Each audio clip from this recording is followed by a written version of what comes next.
What's up, Travel Acre fam? Welcome to another episode of Farming the Land with Brand.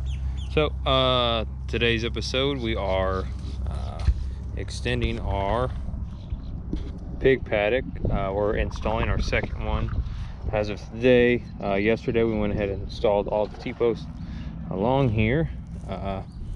We went 108 feet down, but as you can see here, we're at this whole area.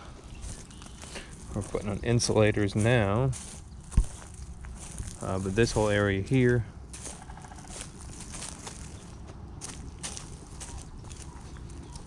is going to be the new paddock. 108 feet down. Our width is not super wide, but we really have almost like a kind of like a V shape, because our property does slope off down at an angle here because of the lake. But from here we're using our corners as trees because they perfectly line up with each other. And this is like 36 feet I think across. We actually spaced our posts out by 12 feet this time instead of 10. But as you can see, we run right up next to the water here. Right here you guys can see the actual water. That's right here. This is the lake, but of course all these cattails are in the way of getting to it. But this is the end, and then we run all the way back up this edge where the pigs are already right here. As you can see, we are opening up a little bit bigger, I actually think, than our first one. It's probably relatively similar, but it's not far off by any stretch. But this is where we'll start. And as you can see, boom, entrance gate into here is right there. So we're getting the insulators put on, gonna get the wire put on, and we're gonna get these pigs in here. So anyways, guys, stay tuned today as we get this pig paddock done. Travel Acre fam. All right, guys, so we are done, guys, with the paddock. Yes, done.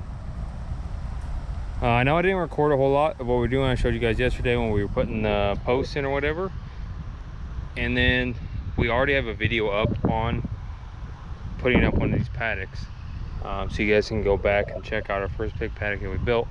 We built this one the same exact way. I'm gonna go in and show you like a couple things like we had to do just in case you run into issues like this, especially running, I guess, wire on, you know, actual, you know, pastures or whatever, with trees or whatever, forests, woods, whatever. So I'm gonna show you guys kind of what we did there and how you accommodate for that, you know, at the same time. So yeah, so let me go ahead and just walk you through, show you guys. We were in the same 3-strand pattern that we always have. No difference in that. We were in the same insulators, other than a couple spots we had to use some different ones just because that's all I had at the moment, because my other ones were in the car that was gone.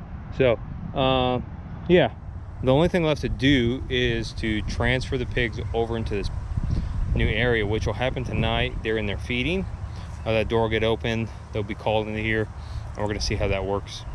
Hoping it works just like it does for our cows, but we'll see. So okay, let's go ahead and show you guys what's going on. Okay, yeah, so of course we started here. As you can see, I did not have any insulated wire, which really doesn't matter here because it's gonna just just electrify the spot in between the posts. It's not touching anything. I just took the extra wire I had and just went ahead and just connected them here, and that was the only spot I connected for this paddock. So we ran, like I said before, 12 foot each post. Nothing different there. Halfway on each of the long side, we just ran our cranks. Though we can tighten half and half as a line.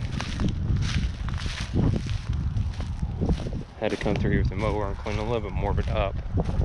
but other than that, it was good to go. And then you see here, there's also something different. We only used one corner last time, but this is every corner. So we cornered off on this tree right here. As you can see, we used the little donuts to do that.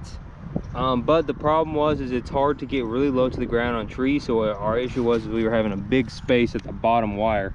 So what we ended up having to do was like a foot off of the tree, 2 feet off the tree, we had to run another T-post to drop the wire down on both sides. That happened in multiple spots that we ran off of trees, just because most of the time trees sit higher off the ground because of the root system, and unless you wrap around the very bottom of the tree, it's not gonna happen. You're gonna use a lot of wire doing that. So we end up running off of this, you know, little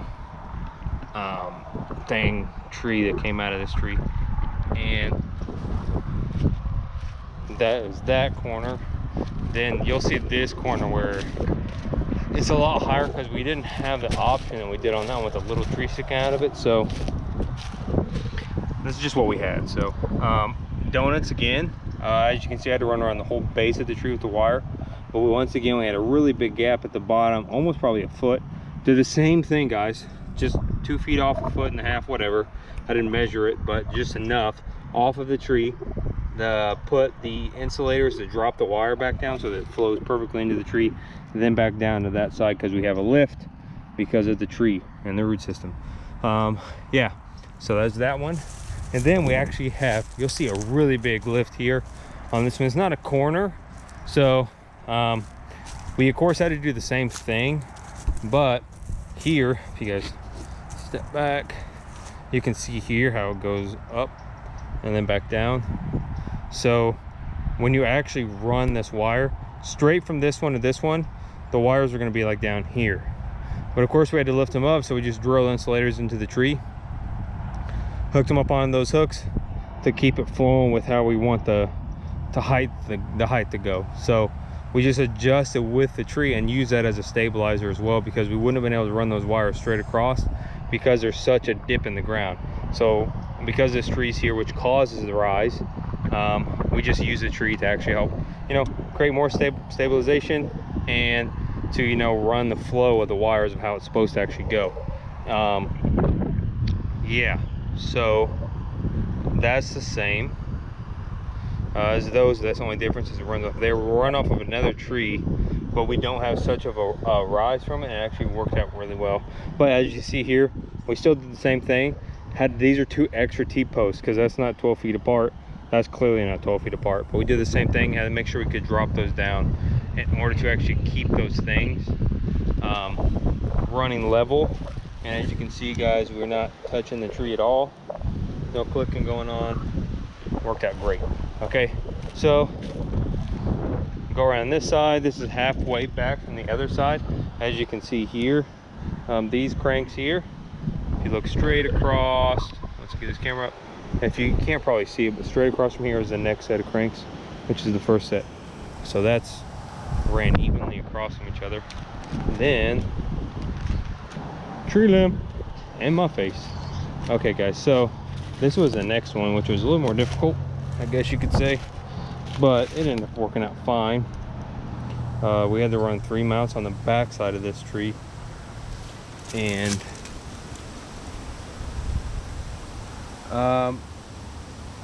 this would still be the kind of biggest gap I guess we have, would be right here.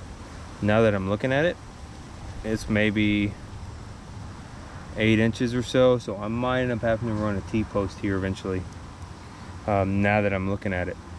But otherwise here it levels out on this side, so it stays really low. But we ran off this tree, made sure everything was shaved off, running perfectly to it. And then this is pretty much the end right here. We just come right here, donut off on the first tree that we ever used, right here, guys. So that's the paddock. We of course didn't have to run 4 sides because we're connecting to a current paddock, so those lines are already done. And then here is the lift gate. This gate will be lifted up. They'll be called Piggy, and we're hoping they'll just come right through. And if not, they know this is a physical barrier, so when we move them out on the front pallet, they come right out. So it should be the same thing with this one. So this will be our first time moving them, but definitely due for a move because we want this area to really regrow. As you can see, it's all dirt mostly. So we want that area to regrow. Then come out here, get this all rooted up, disturb the land, let that grow some fresh grass, fresh stuff. So this is it, guys. This is a new paddock. New paddock is done. Super exciting. Just ready to get these pigs moved. Now we got more space to actually run our pigs and so on and so forth. So yeah, you guys, yeah, I know this camera's still like messing with me, guys. I don't know what to do sometimes. I'm really trying to figure out how to work this the greatest. It really helps keep it more stable for you guys. Hopefully it doesn't make you dizzy or whatever. But anyways, I do like it for that, but sometimes it does have a mind on its own, just like right now. And I did not turn that, did it on its own. It's craziness. Anyways, guys, this video's over. I'm trying to say bye, but I can't. Okay, so anyways, guys, thanks again. You know, farming land with Brand, seeing the second paddock go up. If you guys want to learn how to do this again, exactly how we did it, go back and check out the first time we did this. I think it's labeled first pig paddock. Yep, staying right here, right in your guys' vision. So yeah, anyways, thanks again, guys, and I'll see you guys later.